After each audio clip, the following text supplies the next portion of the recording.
Okay, so I want to start off with just talking a little bit about, we've heard a few questions here about what's coming into this country, how they're getting here, how many species are here, that kind of thing. This is a little snapshot of some data that was taken from an APHIS database. APHIS is responsible for identifying and keeping track of all the species that come into the ports. And during this 15-year time period, about 15 or so years ago, 15, 20 years ago, in this database there were 600,000 pest interceptions.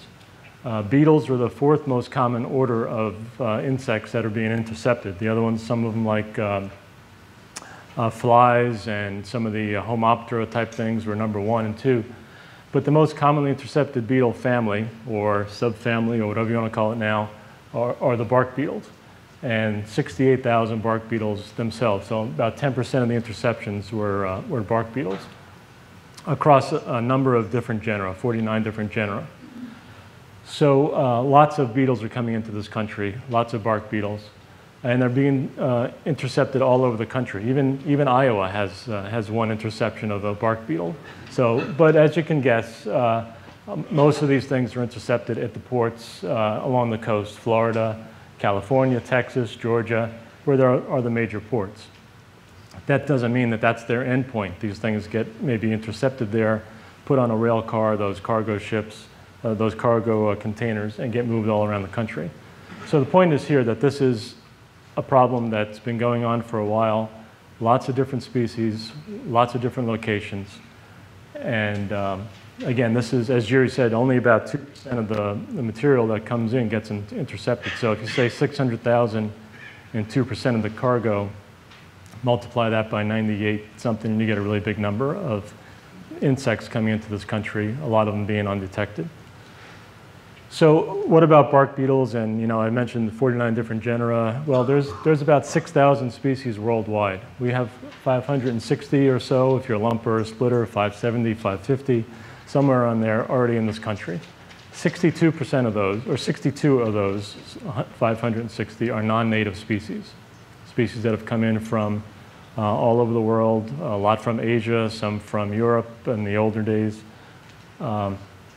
The point of this slide is this is not a new phenomenon, although it's an increasingly important phenomenon or issue. The first non-native bark beetle that was identified in North America was from 1816, and it was an Ambrosia beetle found in New England. Probably was here way before 1816. It was just identified then. But in that time period, from 1816 to 1980, there were 30 or so bark beetles, non-natives, found in this country. Since then, just in the past, it's hard to believe 1980 was like 30-something years ago, but since then, we've more than doubled that number. 62 species are here now. Actually, it's probably more like 64. Again, if you want to throw in a couple that are just trying to figure out what they are. Maybe there's Fornicatus and maybe there's another species. So maybe 63, 64. This is, again, just graphically showing 1816 and then all the way to actually 2010. That number should be bumped up to 6 or 7 or something like that. So you can see the increasing rate of establishments of these non-native bark beetles. This is the list of species that have been intercepted or established since 1980. You see lots of different names and lots of different genera. The point here is just to show you that there's lots of beetles coming in that have lots of different habits. Some of these are pine-infesting species. Tomicus pinniperta, there was a lot of concern that that was going to be a major pest. So far, it hasn't turned out to be. Our friend Uelacea is in there. There's a few others that were potentially serious pests. Some of them have turned out to be aggressive, some of them not so much. I'll show you again that slide later. But out of that 62, almost half, 28, are Ambrosia beetles. There's a good number of these seed and twig beetles that feed on, small twigs of various trees and plants. Some of them feed just on seeds. There's a whole genus, Cocotripes, that feeds on seeds of various trees or other plants. And then some of the true bark beetles, like this Tomicus pinniperta, the pine shoot beetle, or the European elm bark beetle. But most of these things that are here are these Ambrosia beetles. And Yuri touched on this a little bit, but Ambrosia beetles come in lots of different sizes and shapes and forms. I think some of the coolest beetles, the one up in the upper left up there, his name is Amputatus, very appropriately named. So some of them with big satellite dish-looking antenna, some of them with big scooped-out heads there. So lots of different sizes and shapes. But the ones we're talking about, this is actually one of the slides that Yuri showed. Again, this ambrosial habit has arisen many times within the bark beetle family. But the ones we're talking about are on the ones on top there, the Xylobarini. And there are about 1,200 species worldwide. Most of them are in the tropics, but there's a good number also in areas other than the tropics across the world. So it's a very successful lifestyle, if you will, this feeding on the fungus. So in North America, what do we have as far as that group of ambrosia beetles, the Xylobarini? I don't know if you can see down the bottom here, but there's 46 species in the United States and Canada at this point. 26 of those are non-natives. Okay, I mentioned before that there are 28 ambrosia beetles. There's a couple in another family, another tribe. So a variety of different genera here. Some genera that are here the only representatives are non-native species. Some of them, like with Xylobris, there's a pretty good number of natives that are here. And each of these has various numbers of species. Dryasitoides, Coptoborus, there's only one species, and they're apparently pretty native, but they occur like in Florida. And if you looked at this list just 10 years ago, it would have been shrunk down to maybe 3 different genera here. People like Yuri keep on splitting this up into making more names, And a lot of these are newly found. So I'll come back to that list too. So again, Yuri touched on this a little bit. What makes these Xylobarines so successful in invading new habits? Well, they have the skewed sex ratio. They have the symmating. So all you need is really a piece of wood with one female in it, and she can establish a new population. Again, there's the male and the female. We heard about their inbreeding and that sort of stuff, symmating. They also have a broad host range. So, if you're a pine infesting species like, say, the pine shoot beetle, and you land in the port of Long Beach, you might not have many pine trees around here to find a good host to attack. But if you're an ambrosia beetle, sometimes you don't care what that host is as long as it has some xylem to grow the fungus. So a broad host range, and they often do well. Like I said, they're in the tropics a lot, so they often do well, and most of the species in North America are in the warm, humid climates. California maybe being the exception. So I showed you this list before of what's been introduced here since 1980. The ones that are in white are all ambrosia beetles. Okay, so again, the majority of things that are getting here are the ambrosia beetles. So so we have 62 non-native bark beetles in the United States. How many of those are what would you call important? Well, and I'm using important maybe in a very broad sense here. Anasandrus dispar was that first one that was found in the United States in 1816. It probably came across with the colonists or some of the early trade that we had with Europe. It infests fruit trees, and it's distributed pretty much across the northern United States, from New England to Washington State and Oregon. In fact, in the Northwest, it's more of a pest than it is in the Northeast. It attacks fruit trees, and it causes some problems there. The second one there, Xylobarinus saxesini, is in, I think, 49 states. The only one it's not in is Alaska. It is probably the most common ambrosia beetle you'll find across the whole country. You put a trap up with ethanol, you're going to get that species almost no matter where you are. It's doing something out there. I've seen it occasionally hit nursery stock and that sort of thing, maybe newly transplanted trees. Not a real aggressive species, but it's certainly making a living across the country, doing pretty well because it's all over the place. Sclitus multistriatus, probably maybe the most damaging of the non-native bark beetles we have up to this point. Of course, the vector of Dutch elm disease. These other two, Xylosandrus compactus and Crassiusculus, also have had an impact nursery stock. I've seen them attacking and killing saplings in nurseries, occasionally an aggressive species. Being an ambrosia beetle, they also carry fungus with them. Tomicus pinniperta, again, came here, found here with a lot of hype. We thought it was going to cause problems, but so far it hasn't been doing very much damage. We've heard the next one, Xylibris glabratus, that's the one the red bay ambrosia beetle that's vectoring laurel wilt, and we'll hear a lot more about that in the next day or two.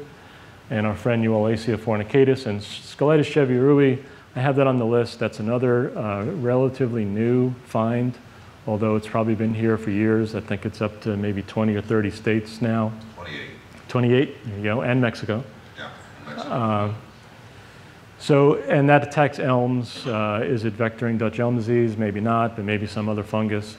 So one thing that you might see here is that, okay, we got a lot of ambrosia beetles, and the ones that are not ambrosia beetles that are causing problems like multistratus and cheviarui may be vectoring fungi. So it's not just the beetles themselves in this case that makes these beetles important, it's the fungus-beetle association that often is the case. And Tomicus pinniperta is the pine shoot beetle. So it breeds in dying, dead logs and trees.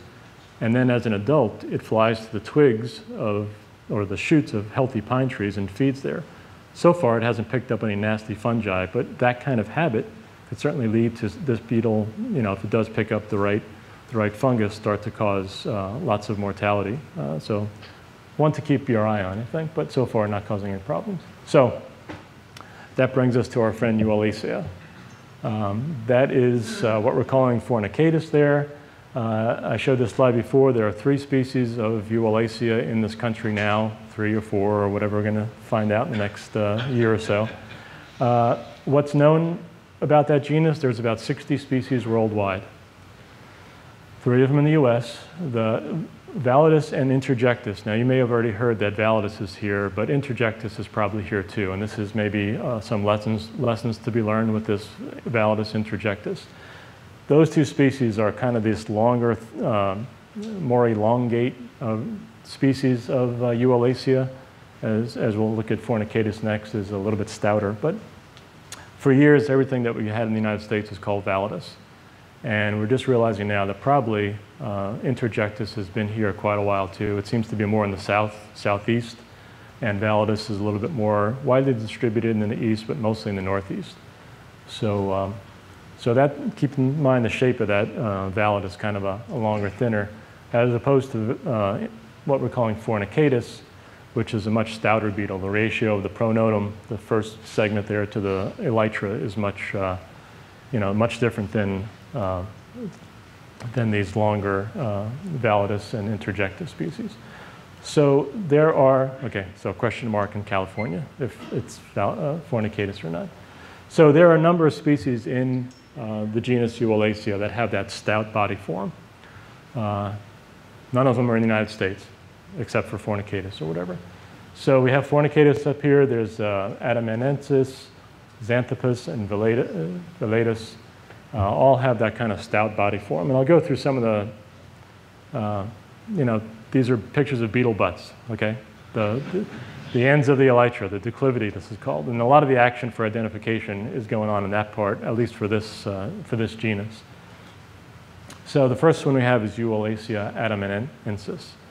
This is pretty distinct, different than fornicatus. And its distribution, again, as are most of these Uolacea, occur in southeastern Asia. This one really hasn't moved around the world very much. If you look at that, it's different than what we're calling fornicatus. The little tubercles or denticles there are a little bit different, a lot more of them, a lot bigger, a little bit more of a difference on the very bottom down there. And there's some differences also on the head and the pronotum. So that one I think is pretty clear that we don't have. This one is also very close to fornicatus. Velatus, much more limited distribution in southeastern Asia. It's kind of hard to see on this picture, but let's see if I could do this without, here we go. So right around here, you'll notice in the next few pictures of fornicatus that this is more of a ridge as opposed to these little tubercles that end at the end of the elytra there. So this one, again, pretty distinctive, and I think what we have is different from that species. Now this one, Uolacea xanthopus, again, a pretty wide distribution. Actually, one of the species that occur in Africa. And there's about maybe 25 or so Uolacea that occur in Africa. The rest occur in Asia. This one, a wide distribution, but as I'll show you in the next slide, it has a lot of synonyms. And so a lot of things that may be this species, maybe being called this species are different. But this particular specimen has a reddish color to it. And remember before I mentioned about this ridge here, and Fornicatus and this species both have this ridge as opposed to little teeth along there. This is probably getting way too into the weeds here, but just giving you some ideas of the characters that we're looking at. So again, I mentioned all the different synonyms for this.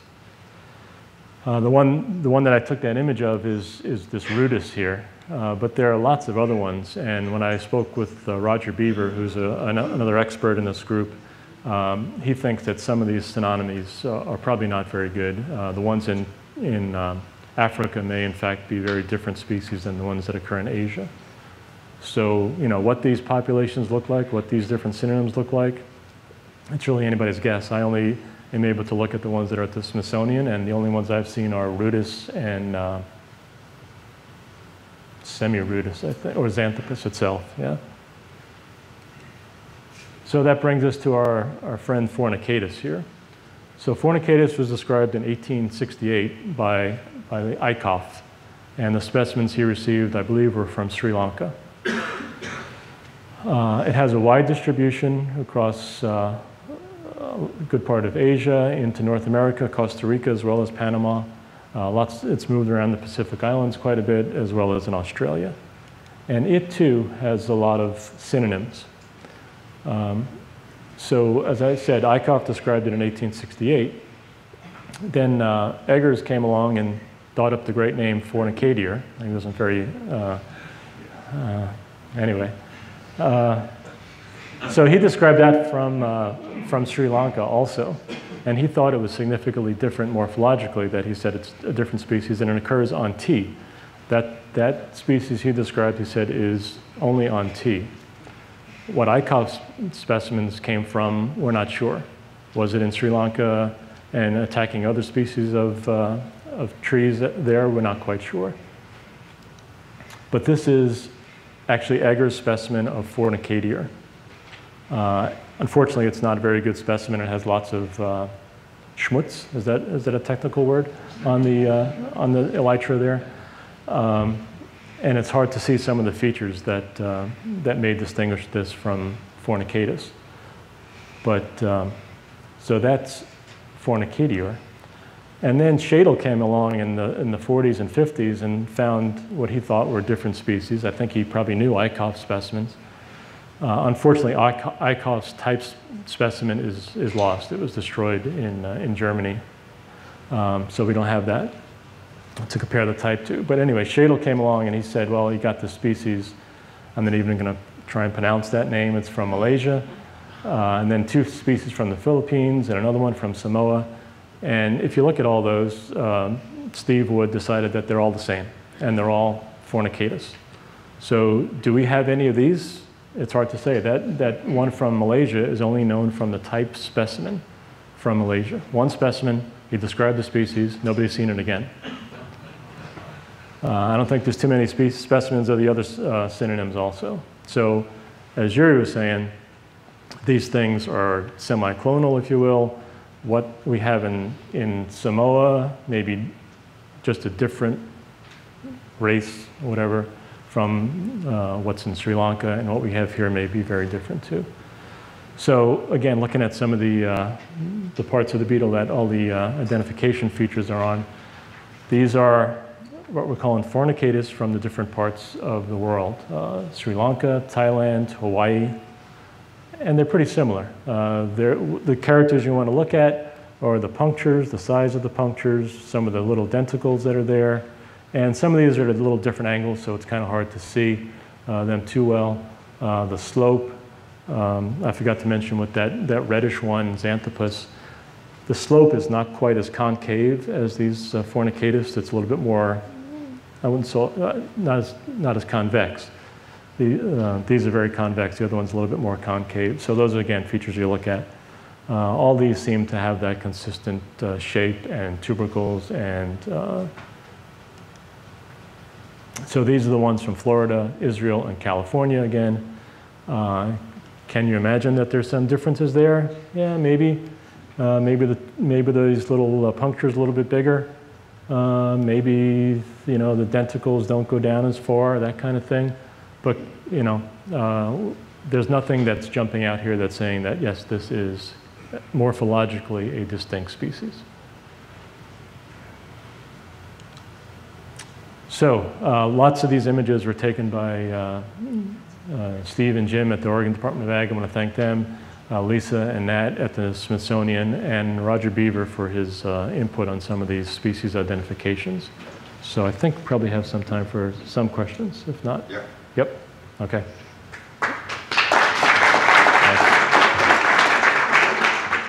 Yes? Is fornicators causing widespread damage in Florida as well? I should ask Randy or Jason or someone from Florida to answer that. You're talking about avocado? Or? Well, are you picking right. up damage because of tree season?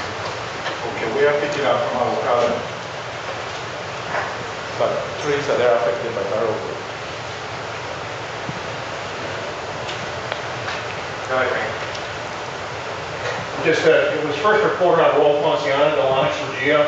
Apparently on that, Jason's been getting specimens from dead branches. I mean, there's a lot we don't know. Yeah, we've recovered these areas from Royal Ponciana. It was also affected by Uolacea apparently, but unfortunately, when we recovered it at the time, we looked to recognize it as a potential issue because these areas line is so common. Maybe the isolates, but we're in the process of getting new ones, so we can take a look at them carefully. But now that we know a little bit more what to look for out here, we'll obviously spend more time looking at something carefully.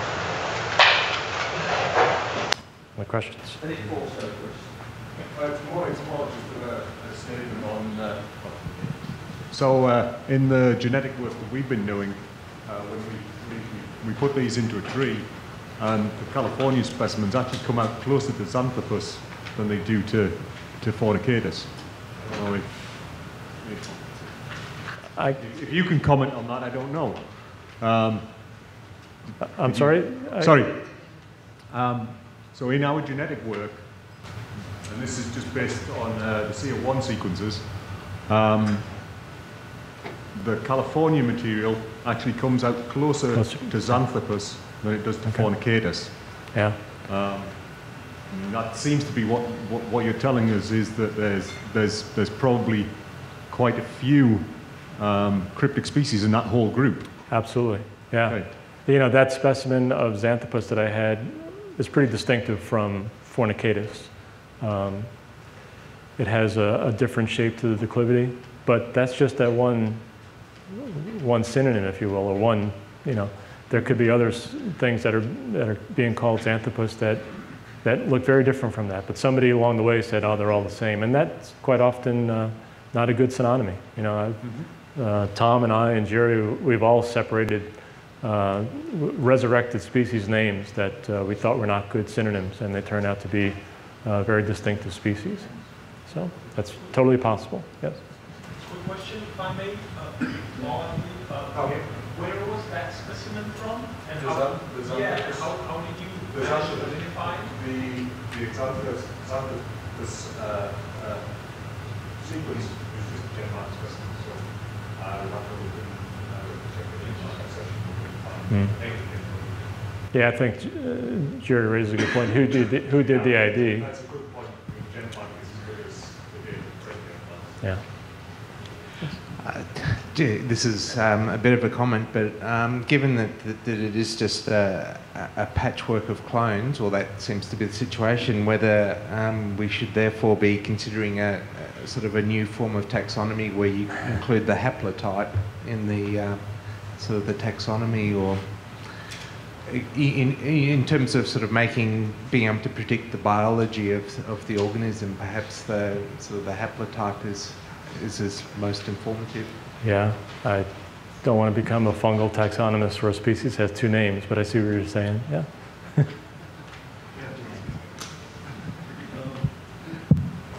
For purposes of outreach, at this moment we desperately need to have a Latin name to this, and just for all our posters, all kind of test sheets and all this stuff. Can we name it temporarily Fornicatus complex, just to have that name there. Because, you know, really naming it Fornicatus at this moment doesn't sound, you know, I think conservatively, I'd say it's still Fornicatus until we put a name to that, the different genotypes that are being found. I mean, Richard. Naming a complex just, you know, includes all possibilities that in future we will have, let's say. Richard probably will give some more. Well, I think, you know, you can just say that it's morphologically, you know, identical to the species Fornicatus. Genetically, it's different. I think that's just what it comes down to. So it's probably something, and I'd be fine with calling it complex. I don't think there's any official rules for that. Because there is you know, who would get upset? There is a precedent with Ambrosia dorsalis, which is oriental fruit fly, and there are several variants and species involved. Again, from Asia, and it's the species boundaries are not clear. So we always call it Bactrocera dorsalis complex of species, assuming that there would be some other things there, and at the same time we have the name that we're using in all kind of outreach. I suppose. This is a taxonomist. You're not Yeah. Well, I think it's time for Bob to sit down. He hasn't taken any more of these questions.